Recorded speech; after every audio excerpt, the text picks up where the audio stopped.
자, 요한복음 6장 28절부터 40절 말씀, 믿는 것이 하나님의 일이다.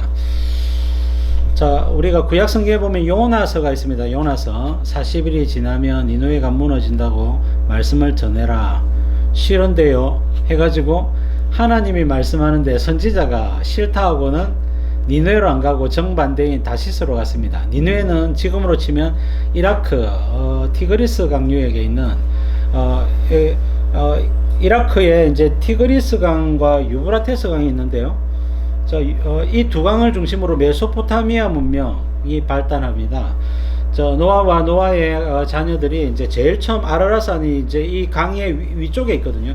그래서 거기서 내려와 가지고 강 가까운 메소포타미아 문명을 먼저 발전시키고, 거기서 함이 이제 내려와 가지고 이집트 문명을 발전시키죠. 그래서 메소포타미아 문명과 이집트 문명이 모든 문명의 시작이 되어지는 것입니다. 자, 그 요나는 이제 티그리스 강을 중심으로 발달한 니느웨, 아수르의 수도 니느웨에 가서 말씀을 전해란 말입니다. 자, 남쪽에 있는 유브라데스 강을 중심으로 발달한 나라가 바벨론이란 나라고, 도시도 이제 바벨론입니다. 자, 그래서 이제 니느웨로 가서 하나님 말씀을 전해라 했는데, 이 아수르가 지금 요나는 이제 엘리사 다음에 한 100년 뒤에 선지자고, 주전 8세기경의 선지자입니다. 북이스라엘은 주전 722년에 멸망을 했기 때문에 8세기에 멸망을 하는데, 멸망하기 한 40년 전에 요나가 하나님의 말씀을 전하고 있는 겁니다. 영빨이 좋았던 요나는 아는 거예요. 아수르에 의해서 북이스라엘이 멸망하겠구나, 이걸 알고 있단 말입니다. 근데 하나님께서 요나에게 아수르의 수도인 니느웨로 가서 하나님 말씀을 전해서 회개시키라는 겁니다. 그러니까 요나가 저 나라는 망해야 된다는 겁니다. 왜 망해야지 북이스라엘이 안 망할 수 있는데, 저 나라가 안 망하면 우리나라는 저 나라 아수르에서 망한다는 겁니다. 그래서 요나가 하나님의 말씀임에도 불구하고 이스라엘을 사랑하는 마음으로 불순종하여 지금의 스페인이 있는 다시스로 도망을 가게 됩니다. 요바로 내려가서 항구 요바에서 다시스로 가는 배가 있습니까? 10분 뒤에 출발한다. 바로 있는 겁니다. 타고 다시스로 가고 있는데, 갑자기 하나님이 이제 막으시는 거죠. 큰 풍랑을 일으켜 가지고, 지중해가 한 번씩 풍랑이 오거든요. 큰 풍랑이 일으켜 가지고 배가 아마 침몰할 위기에 있으니까 사람들이 짐들과 양식과 물건들을 전부 다 바다에 버리면서 제발 목숨만 살자 이렇게 하고 있는데, 요나는 배 밑에서 이제 잠을 자고 있는 겁니다. 니도 니 신에게 기도하고 뭐 해 안 되느냐 하는데, 나는 기도 뭐 할 것 없다고 계속 자는 겁니다. 그래가지고 누구 때문에 이런 재앙들이 우리에게 일어났나 보자 하고는 제비를 뽑았는데 요나 걸린 거예요.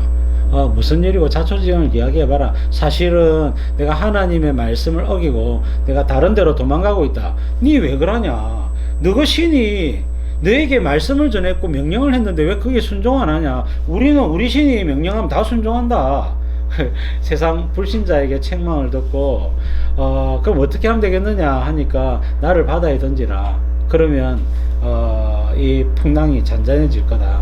처음에는 거절했다가 이제 어쩔 수 없이 요나를 던졌더니 정말로 잔잔해진 겁니다. 하나님의 영광을 받던 거죠. 자, 요나가 그렇게 하고 나서 이제 자기를 물에 던지란 말은 죽어도 죽었지, 죽었으면 죽었지 못하겠다는 겁니다. 예? 요나는 자기가 이 생명을 걸 만큼 이 사안은 중대 사항이고 하나님의 말씀이지만 어떻게 나라를 팔아먹겠습니까? 하나님, 그건 안 됩니다. 차라리 아수를 멸망시키시고 북이스라엘 살려주십시오.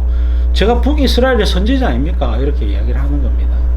근데 이제 하나님은 그 모든 상황을 다 아시거든요. 하나님은 모든 걸 아시거든요. 선지자가 지금 당장에는 자기 계산에 아수르가 멸망해야 될 것 같지만, 하나님의 뜻은 다른 데 있는 거예요. 그래서 하나님의 뜻이 이루어지려면 선지자가 시킨 데 순종해야죠. 그래서 결국은 이제 물고기 뱃속에서 3일 동안 있는데, 물고기 뱃속에 예를 들면 고래 뱃속에 있었다 칩시다. 고래 위안에 요나가 있다 칠 때에 그게 이제 견딜 수 있냐고요. 근데 여러분, 이 고래가 이제 요나가 죽도록 바다 밑으로, 고래는 밑으로도 잠수 많이 하잖아요. 밑으로 갔다가 안 올라오면 요나는 죽는 건데, 여러분 물 좀 마시다가 올라오고 물 좀 마시다가 올라오고 계속 숨을 쉴 수가 있는 거예요. 그리고 여러분 요나서를 읽어보면 거기에 너무 뜨겁다고 이야기를 합니다. 서울같이 뜨겁단 말입니다. 그래서 뜨거움의 고통이며 악취며 그 다음에 겨우 숨쉬는 그 3일을 보내고 나서 하나님 죄송합니다 하고, 우리 어릴 적 보면 이제 촛불 켜놓고 기도하잖아요. 물고기 뱃속에서 촛불 켤 수가 없는데 어쨌든 기도하고 나서 이제 회개하니까 하나님이 니느웨 가까운 강 상류에 이제 외약해가지고 요나를 토해냈단 말이에요. 그래서 들어는 바뀌었죠. 물고기 뱃속에서 사람이 튀어나왔다. 그 사람이 이제 니느웨를 돌아다니면서 이제 40일이 지나면 이 니느웨 성이 무너진다 하고는 사흘 동안 걸어가야 될 길을, 우리가 부산을 한 바퀴 돌면 걸어서 걸으면 이게 부산을 이렇게 저 외곽으로 해가지고 쫙 한 바퀴를 뭐 이래 가가지고 막 걷는다 치면 한 3일은 넘게 걸릴 겁니다. 넘게 걸릴 거예요. 근데 요나가 이제 3일 길을 하루 만에 걸었다 했으니까 대충 그냥 한 40km 걸어간 겁니다. 그렇게 하고 나서 40일 지나면 니느웨 성이 무너지니까 알아서 해라 하는 겁니다. 그러니까 이제 왕부터 짐승까지 전부 다 굵은 베옷을 입고 머리에 재를 뒤집어 쓰고 막 회개하고 난리가 난 겁니다. 사실 소설 같은 이야기거든요. 근데 여러분 신학자들이 왜 어떻게 이런 일이 있을 수 있을까를 찾아보다가 세 가지 정황을 발견하게 됩니다. 어떻게 여러분, 한 사람이 요나가 갑자기, 우리가 여기 덕천 노탈에서 40일이 지나면 덕천동이 대한민국이 멸망한다고 이야기를 해봅시다. 사람들이 믿겠냐고요. 한 사람이라도 믿겠습니까? 붉은 베옷을 입고 누가 회개하겠습니까?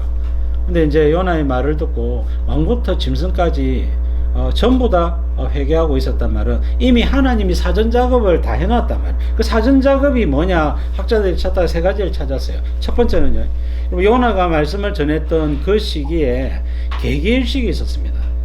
주전 763년 2년이에요. 계기일식을 사람들이 경험을 하고 굉장한 공포감에 사로잡힌 겁니다. 옛날에는 이 해가 가려지는 것이 달에서 해가 가려지는 것이 엄청난 이제 두려움이었죠. 자, 그렇다는 말입니다. 자, 그래서 계기일식 때문에 사람들이 큰 쇼크를 받았었고, 두 번째는 요 아수르가 북쪽에 있는 아라랏이라고 한 나라와 40년 전쟁 가운데 있었습니다. 이 40년 전쟁 가운데 많은 사람들이 죽었고 또 전염병과 기근에 의해서 고통을 당하고 있었던 상황이었죠.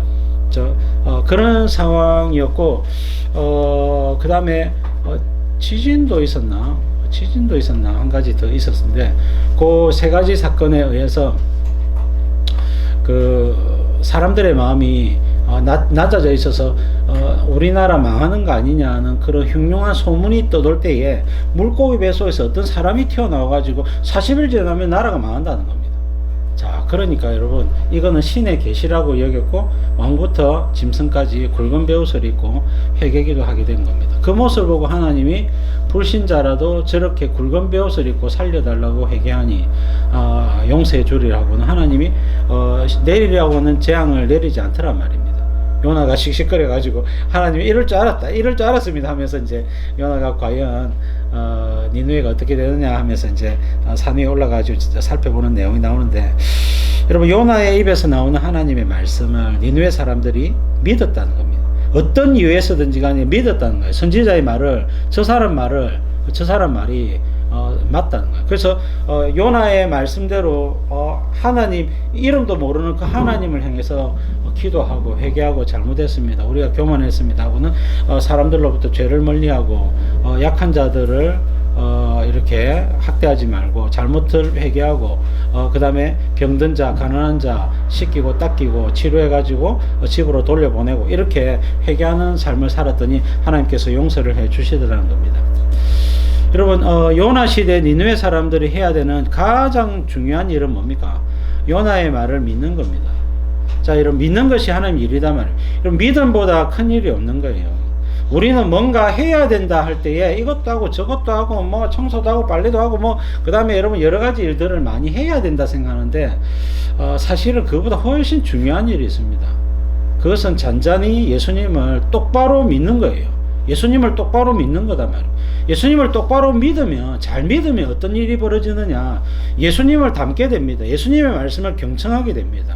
예수님의 말씀을 나의 주의 말씀이기 때문에 그 말씀을 한 말씀을 허투루 듣지 않는단 말입니다. 여러분, 그래서 여러분, 바른 신앙은 바른 믿음에서 오는 거예요.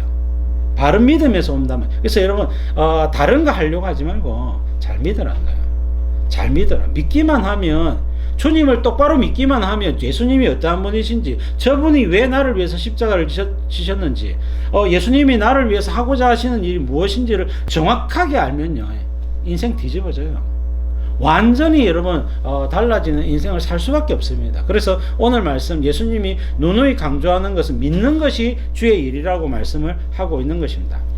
여러분, 요한복음 6장은 오병이의 사건을 기록을 하고 있죠. 자, 여러분, 남자만 5,000명, 예수님 눈앞에서 물고기 2마리와 떡 5개로 5,000명, 여자 아이들까지, 어른들까지, 노인들까지 한 10,000명 가까운 사람들이 먹는 광경을 이 사람들이 다 지켜보았어요. 여러분, 엄청난 일이 있었고, 이제 12바구니가 남았다라고 말씀을 했었죠. 자, 이 사건을 경험하고 나서 사람들이 충격을 받았죠. 그래서 예수님을 임금 삼으려고 하니까 예수님이 아이고 제자들 또 나쁜 사상에 옮겠다 싶어가지고 너희들 먼저 건너편으로 가 있거라 해서 가버나움으로 보내고, 예수님은 산으로 기도하러 가셨어요.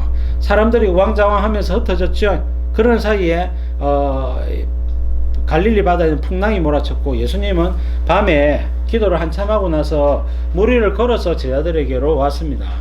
여러분, 그냥 노저어서 가면 1시간 남짓 걸리는 거리인데, 맞바람이 불다 보니까 밤에 10시간 동안 노를 저어도 가까이 가지를 못했습니다.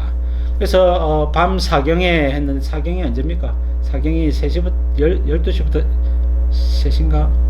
헷갈리는데 어떤 밤에 이제 그렇게 이제 3시부터 6시인가 그래요. 사경에. 그래가지고 이제 노를 저 가고 있는데 예수님 걸어오시는 거죠. 그때 베드로가 만약 주시거든 나로 명하여 무리로 올라가소서, 마태복음 14장 내용 동일하게 기록되어 있습니다. 여러분, 그리고 나서 여러분, 예수님과 같이 가버나움에 내렸죠. 이제 아침에 와 보니까 사람들, 예수님이 따로 배 타고 안 가셨는데 이미 제자들과 함께 있으니까 이상하단 말이에요. 배가 2대도 아니고 1대밖에 없는데 제자들과 같이 있고 그 이상하단 말이에요. 예수님 언제 오셨습니까? 라고 하니까 예수님이 너희들이 나를 따라오는 것은 표적을 보고 믿으려고 오는 것이 아니라 먹고 배부르기 때문에 왔다라고 이야기를 하면서 그 육신의 양식을 위해서 살지 말고 영생하도록 있는 양식을 위해 살아라. 그것을 또 말씀을 하십니다. 자, 그러면서 이제 오늘 28절에 보니까 우리가 어떻게 하여 하나님의 일을 하오리까? 하나님의 일이 무엇입니까? 영생하도록 있는 주의 일이라고 하는 게 도대체 뭡니까? 라고 이제 물어보시는 내용이 되겠습니다. 자, 여러분, 하나님의 일이 뭐냐 할 때 예수님은 믿는 것이 주의 일이다 라고 이야기를 합니다. 참 이거는 답답한 소리거든요. 여러분, 믿기만 해라는 겁니다. 이 참 답답한 이야기예요. 우리는 뭔가 자꾸만 해야 된다고 생각하기 때문에 그래요. 그러나 여러분, 제대로 믿는 것이 주의 일입니다. 오늘 주께서 강조하시는 이 말씀이 여러분들에게 잘 이렇게 받아들여지기 바라고, 잘 믿으면 돼요. 나머지는 그냥 따라오는 것입니다. 따라오는 거예요. 그래서 주님을 정확하게 알고, 주님을 정확하게 교제하고, 주님께 정확하게 신앙 고백하고, 주님을 믿기만 하면 나머지 여러분 정상적인 아주 아름다운 위대한 그리스도인의 삶은 자연스럽게 따라오게 되어 있다. 그래서 여러분, 주님이 어떻게 믿는 것이 주의 일이라고 말씀하시는지 말씀을 통하여 살펴보고자 합니다. 자, 28절 말씀 보혜자매.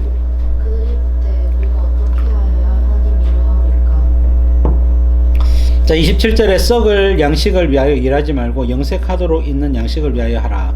이 양식은 인자가 너에게 주리니 인자는 아버지 하나님께서 인치신 자니라. 어떻게 하여야 했지만 표준 번역, 새 번역이나 공동 번역 등 다른 번역서에는 우리가 무엇을 하여야, 자, 이 무엇이나 어떻게나 헬라어는 같은 단어를 쓰거든요. 그래서 이 여러 가지로 번역이 가능합니다. 자, 그래서 무엇을 기쁘게 해야 된다, 행동을 자꾸만 해야 된다 생각하는데 예수님은 조금 생각이 틀려요. 자, 여러분, 예수님이 예루살렘 밑에 있는 베다니 시몬 마리아, 마르다, 나사로의 집에 갔은 적이 있는데, 그때 이제 마르다는 열심히 음식을 준비를 했습니다. 근데 이제 손님들이 많은데 그 소녀가 혼자 일을 하려고 하니까 너무 버거운 것이죠.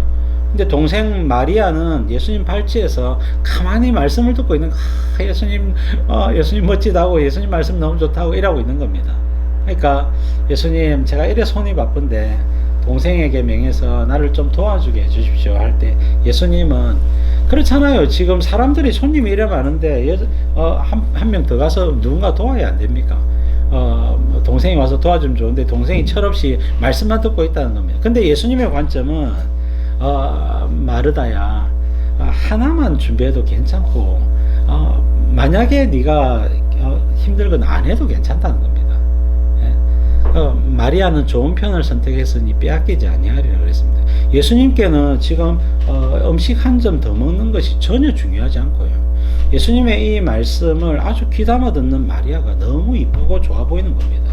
말씀을 잘 듣는 것이 제일 중요한 거라는 거예요. 음식은 좀 늦게 먹어도 괜찮다는 겁니다.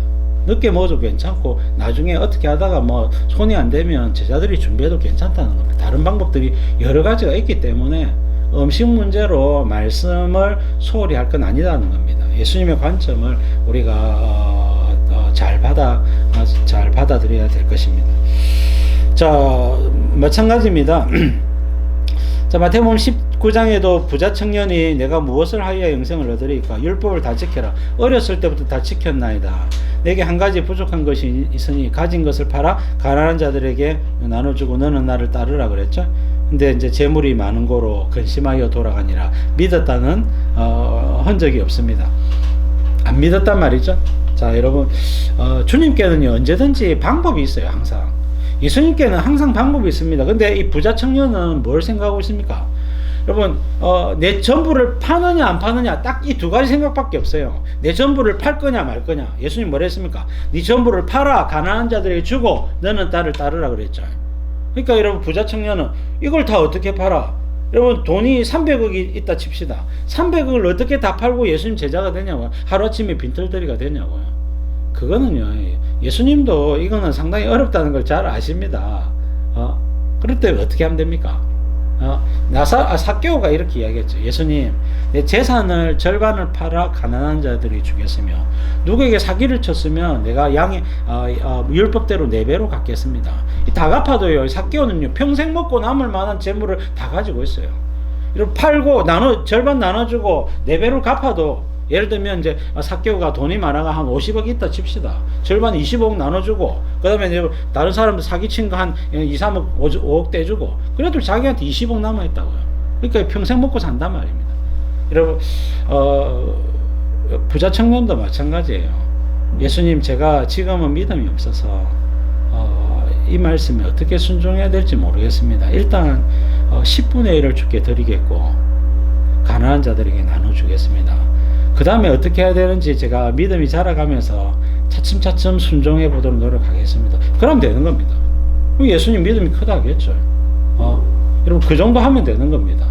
그리고 여러분, 이 사람이 믿음이 어느 정도로 자랄지는 아무도 모르죠. 그러나 여러분, 예수님께 나아가면 얼마든지 이 방법이 있습니다. 그래서 여러분, 주님 앞에 나아가서 그 주님의 지혜와 방법을 한번 구해보시면 좋겠어요. 자, 이 사람들이 우리가 어떻게 하여 하나님의 일을 하오리까 라고 했는데 예수님은 뭐라고 이야기하느냐. 자, 29절 보겠습니다. 예수께서 대답하여 이르시되 하나님께서 보내신 이를 믿는 것이 하나님의 일이라 하시니. 네. 자, 믿는 것이 주의 일이라고 이야기를 합니다. 잘 믿는 것이 중요하다는 거예요. 왜 중요하냐? 항상 왜라는 질문을 던져야 됩니다.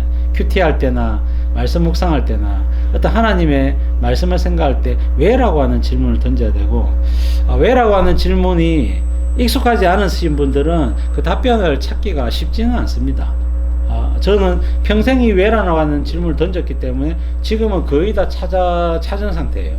그래서 여러분 선생에게 물어보면 제가 찾은 것은 알려드릴 수가 있으니까 그렇게 물어보실 수가 있겠고, 여러분들 스스로도 주님께 계속해서 물어보시면 주님께 지혜를 주시거나 여러 가지 방법을 주십니다.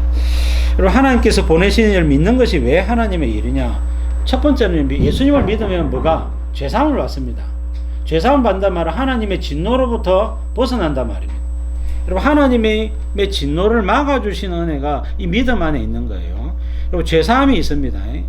재앙이나 심판이나 심지어는 징계나 그 어떤 하나님의 어떤 분노로부터 벗어나는 거예요. 그래서 여러분, 이것은 굉장히 중요하죠. 내가 좋아지는 것도 중요하지만, 상 받는 것도 중요하지만 벌 안 받는 게 중요하단 말입니다. 지난주에 주일 저녁에 러닝맨을 집사람하고 봤는데, 러닝맨 보니까 이제 이 러닝맨 유재석부터 해가지고 이 상 받는 걸 택할 거냐, 벌 안 받는 걸 택할 거냐, 상 받는 걸 택할 거냐, 스티커 붙이고 못 붙이는데 벌 안 받는 걸 먼저 택하더라고요. 사람은 그 본능이 그래요. 상은 좀 덜 받아도 괜찮은데 벌은 안 받고 싶은 게 사람의 마음이다 말이에요. 그래서 여러분, 이 예수님을 믿으면 진노로부터 벗어난다. 엄청난 상이죠. 엄청난 여러분 혜택을 누리게 되는 겁니다. 두 번째는 뭡니까? 여러분, 믿음은 은혜의 통로입니다. 하나님께 여러분, 야고보서 1장 17절 말씀 보니까 각양 좋은 은사와 온전한 선물이 삐뚤의 아버지께로부터 우리에게로 내려오나니, 하나님께는 변함도 없으시고 회전하는 그림자도 없으시니라 하나님은 한결같은 모습으로 은혜의 선물들을 주신다고 이야기를 합니다.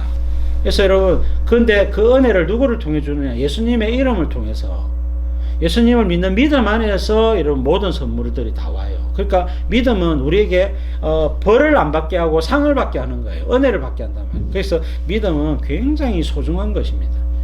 여러분, 오늘날 많은 그리스도인들이 교회에서 뭔가를 자꾸만 해야 된다고 생각을 많이 해요. 물론 여러분, 믿음 있는 사람들이 뭔가를 하는 것은 소중합니다. 또 믿음은 행위로 당연히 나타나야 됩니다. 근데 제대로 믿지 않고서 행할 때에 많은 실수를 하게 됩니다. 배교하는 경우도 많고요. 제대로 믿지 않았기 때문에 제대로 믿음이 없는 그 얕은 믿음이 다 들통이 납니다. 그게 여러분 인격으로 나타나든지, 아니면 여러분 봉사할 때 여러 가지 잘못된 이제 행동이나 판단이나 이제 언행으로 나타나게 되는 겁니다. 그래서 여러분, 제대로 믿고 제대로 예수님 닮은 인격이 되는 것이 훨씬 더 중요한 부분이죠. 그리고 나서 봉사나 섬김은 서서히 해 나가면 됩니다. 서서히 믿음이 자라가면서 조금씩 배워 나가고 해 나가면 됩니다. 금방 자라요 또. 자, 그래서 여러분, 예수님은 지금 나를 믿는 것이다, 나를 믿어야 된다 라고 이야기를 하고 있는 거예요. 자, 밑에서 넷째 줄, 목사님 저는 예수님을 완전히 믿는데요. 자, 아닌 경우가 많습니다. 아니, 우리를 무시합니까? 예, 무시합니다. 여러분, 지도자가 볼 때는요, 정말로 여러분 존경할 만한 지도자, 우리 평신도 리더십들은요, 존경이 그냥 우러나와요. 그 삶을 보면 존경심이 그냥 우러나오게 되어 있습니다. 목회자도 마찬가지일 거예요. 아마 여러분들이 좋은 목사님들 보면, 저 목사님 대단하다, 참 좋다, 참 예수님 제일 많이 닮았다, 그런 생각이 들죠. 마찬가지입니다. 그래서 여러분, 우리가 제대로 믿고 있느냐는 주변에 있는 사람들에게 판단을 받아야 됩니다. 그래서 성경에는 첫 번째 지도자에게 판단을 받고, 두 번째는요, 주변에 있는 사람들의 판단을 받습니다. 주변에 누가 있습니까? 여러분들 있잖아요. 여러분들 같은 교회 안에서, 또 같은 가족 안에서 여러분, 이 사람들이 나를 어떻게 평가하느냐가 여러분, 이것이 내 믿음의 중요한 척도가 되어집니다. 여러분, 그래서 어떤 교회의 장로를 세울 때에요, 사람들로부터 어떤 평가를 받는지가 반드시 들어가도록 되어 있어요. 그래서 투표를 하는 겁니다.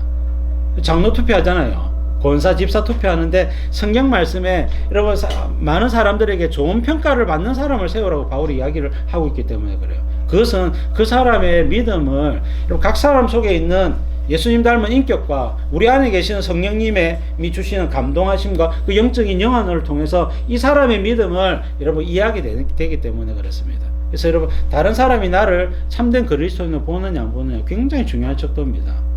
그리고 그렇게 하기 위해서는 어떻게 하게 될까요? 이 사람에게 잘 보이려고 하면 그것조차도 들통이 납니다. 이 사람이 인간적으로, 인격은 그렇게 아는데 인간적으로 내한테 잘 보여가지고 장모 투표할 때 뭐 점수 한번 표 얻으려고 이렇게 하는 건 다 보여요. 다 보인다고요. 그게 아니라 여러분, 그래서 교회 생활이나 여러분 이것은요, 믿음 생활은 주님 앞에 진실하면 되는 거예요. 여러분, 주님 앞에 진실하면요, 그게 다 들통이 나게 돼 있어요. 여러분, 사람 눈치 보지 마세요. 진짜 하나님을 경외하는 마음으로만, 믿음으로만 살면요, 그건 다 드러나게 돼 있어요. 그렇게 사십시오. 사람들이 나를 어떻게 평가할지 몰라도 내가 하나님 앞에서 이랬으면 안 된다. 하나님 앞에서 내가 이래야 된다. 그렇게 여러분, 주님 앞에 진실하면 사람들이, 야, 저 사람 참 대단하네. 대단하다. 그런 존경하는 마음이 우러나올 수밖에 없고, 주님은 그런 사람을 높이게 되는 겁니다. 자, 그래서 여러분, 예수님이 하나님의 아들이심을 믿는다면, 내 죄를 위해서 정말 죽었다는 것을 믿는다면, 그 다음에 넘겼어요. 자, 예수 이름 앞에 꿇게 하신 예수님의 뒤를 이어 그 영광을 우리가 받게 될 줄로 믿는다면, 지금도 주님이 살아계셔서 내 모든 삶 가운데 개입하시는 것을 믿는다면, 내 말하고 행동하는 것을 주님 보고 계시는 것을 믿는다면 그렇게 살 수 없다는 겁니다. 그래서 여러분, 이 믿음이라고 하는 것 자체가 정말로 주님을 믿는다면 여러분, 내 삶이 완전히 달라질 수 않을 수가 없다 말씀을 하고 있는 것입니다. 여러분, 신앙생활을 코람데오죠. 코람데오. 우리 고신대학교 모토가 코람데오인데요. 하나님 앞에서 란 뜻입니다. 여러분, 지금 우리 가운데 하나님이 계시는 거예요. 예수님이 보고 계신단 말입니다. 여러분, 내가 홀로 있을 때 예수님이 보고 계시고, 직장 속에서 예수님 보고 계시고, 사람관계 속에서, 가정에서 예수님 보고 계신다는 거예요. 여러분, 그 임재의식 속에서 나아가는 것이 믿음이란 말입니다. 자, 여러분, 바른 믿음을 가진다면 사람은 달라질 수밖에 없다. 심지어 사람들로부터 존경을 받을 수밖에 없다. 자, 그렇게 말씀을 합니다.